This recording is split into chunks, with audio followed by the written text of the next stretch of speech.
first graders. Today we're going to learn about something called the polygon. And a polygon, this is how I want you to imagine a polygon. A polygon is if you were looking down from an airplane at a pen or an area where you would want to keep animals like sheep or chicks or cows or whatever. And you don't want them to get out. And fences are usually what's around them. And fences are always straight, okay? So this is what a polygon looks like. A polygon is always has straight sides. It can have as many sides as you want, but they're all straight. So there wouldn't be any curved sides. And there's no openings, okay? So these are some polygons. Let's see, a square is a polygon. It's all straight sides. There's no openings. So if you put a chick in there, when our chicks come out, they won't be able to get out. They'll walk around, but they won't be able to get out. Okay, a triangle, that's a polygon, right? It has all straight sides. There's no openings in our polygon. No chick or cow or sheep or any animal could get out of this pen if we put animals in there. Okay, then you can have something like this.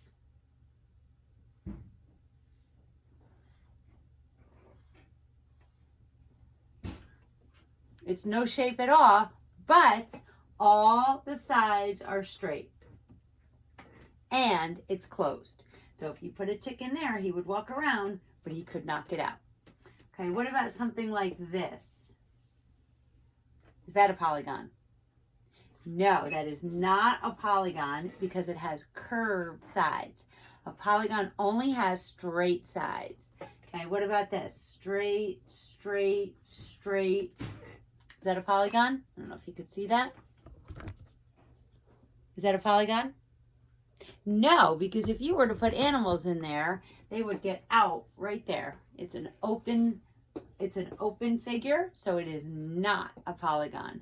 So a polygon, the definition for a polygon is that it's a shape with all straight sides and no openings. It's a closed figure, so no animals could get out. So I hope you have this paper. Okay, if you do, take it out. If you do not, just watch me, follow along, and I will do it with you. I will do it, and if you can't do it with me, that's okay. I cannot remember if you have it or not. I hope so. Okay, so this says draw a three-sided polygon. So what is a three-sided polygon? A three-sided polygon is a triangle. So we can draw any kind of triangle we want as long as it's closed and all the angles are, all the sides are straight. Okay, mine looks like that. Yours could look totally different as long as it has three sides and all the sides are straight and no animal could escape. It's all closed. Okay, a four-sided polygon could be a square, it could be a diamond, it could be a trapezoid, it could be a rhombus, it could be a rectangle. So let's make a trapezoid. We'll make a trapezoid. So this right here is a four-sided polygon, one of many, and it's closed, so it's a polygon. Okay? So polygon definition is very simple, right? It's just a shape with all straight sides and no openings. All right, so let's move our paper down. Okay, so we have the bottom part of our paper says circle, let's move you a little closer, circle all the five-sided polygons. Okay, so let me open my marker so I can do this. Okay, circle the five-sided polygons. Well, let's see. 1, 2, 3, 4. So that's not one. 1, 2, 3, 4, 5. That is a five-sided polygon. All the sides are straight and it's closed. No animal could escape. How about this one? 1, 2, 3, 4, 5. It has five sides. They're all straight, but is it a polygon? No, because if there was an animal in there, he could escape. It's not closed. It has to all be closed. How about this one? 1, 2, 3, 4, 5. It has five sides. They're all straight and it's closed. An animal could not escape from that pen. Okay, this side says circle all the six-sided polygons. Let's start here. 1, 2, 3, 4, 5, 6. They're all straight and it's closed, so that is a 6-sided polygon. How about here? 1, 2, 3, 4, 5, 6. They're all straight, but it's not closed. An animal could escape right out the bottom. Okay, how about this one? 1, 2, 3, 4, 5, 6. All the sides are straight and it's closed. No animal could escape. So that is a 6-sided polygon. How about this one? 1, 2, 3, 4, 5, 6, 7, 8. That is an octagon. So it has 8 sides. That's a stop sign, right? Oct means 8. So an octagon has 8 sides, just like an octopus has 8 legs. Oct means 8. So this is a polygon, but it's just not a 6-sided polygon. So we will not circle that, even though it is a regular polygon. Okay, so I hope this makes sense to you. Polygons are pretty simple if you know the definition. So just always imagine animals in a pen with fences, which are straight. You don't have a curved fence usually. Fences that are straight, and it's all closed so that the animal can't get out. And it can have as many sides as you want. So that is a polygon. Okay, let's do our paper for today.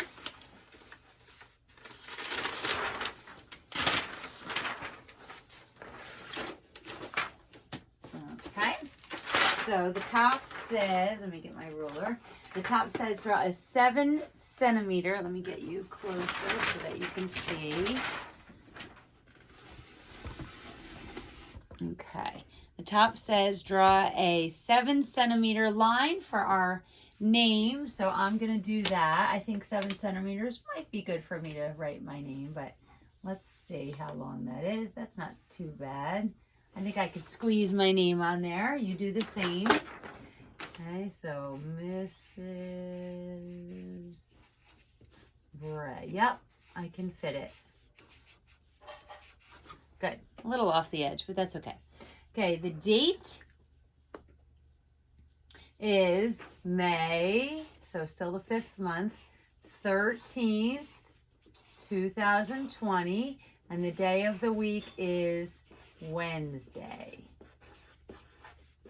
And I always say Wednesday when I try to spell Wednesday, so I don't spell it wrong.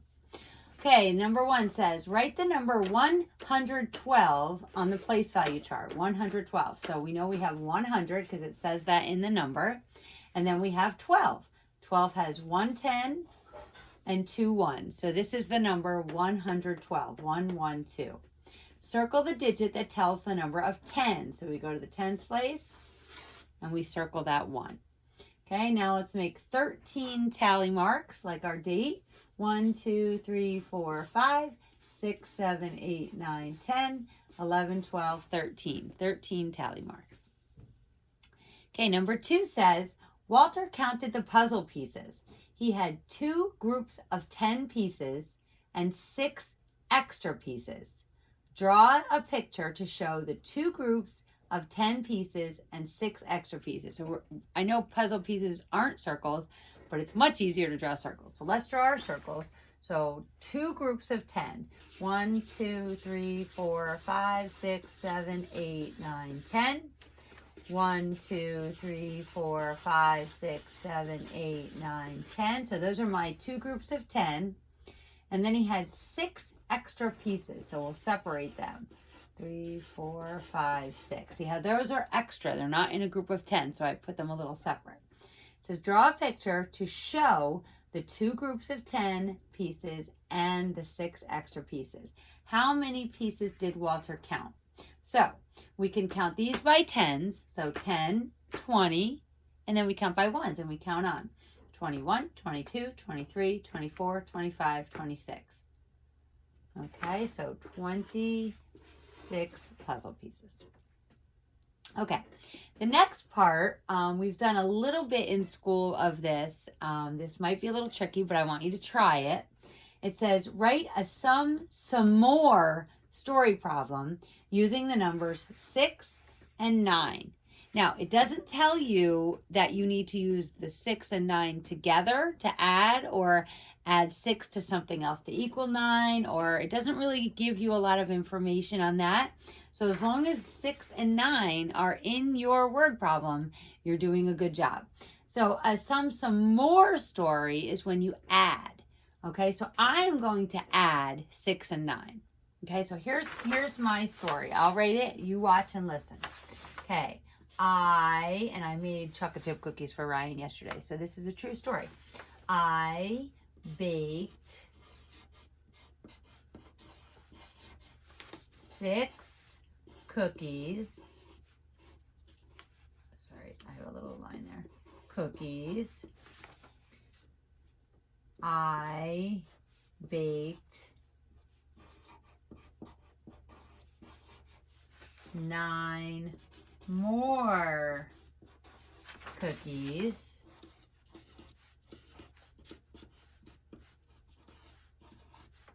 How many cookies did I bake? Okay, so the format of a good story problem or word problem is that we usually have 3 sentences, 3 main sentences. Sometimes there's a lot more, and sometimes they add information in there that you don't need, but usually there's 4 main sentences. There's the sentence that tells how many you had first. There's the sentence that tells how many you had after that, next. And then there's the question. And the question leads you to write a number sentence to solve the problem. So, I baked 6 cookies. I baked 9 more cookies. How many cookies did I bake? So, my number sentence would be I baked 6 cookies.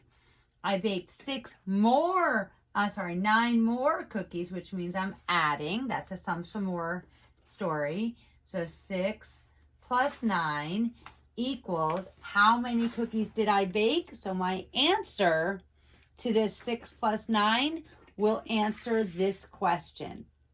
How many cookies did I bake? So 6 plus 9, remember when we do adding 9, we think of the adding 10 fact. So 6 plus 10 equals 16. I just put the 6 where the 0 is. So 6 plus 10 equals 16. So 6 plus 9 equals 15 because 9 is 1 less than 10. So how many cookies did I bake?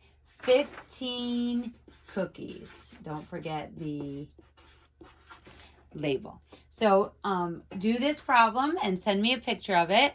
I get pictures from some of you, but not all of you. So I'd really like to see your work. So I know that you're on the right track and doing well. So send me pictures of that.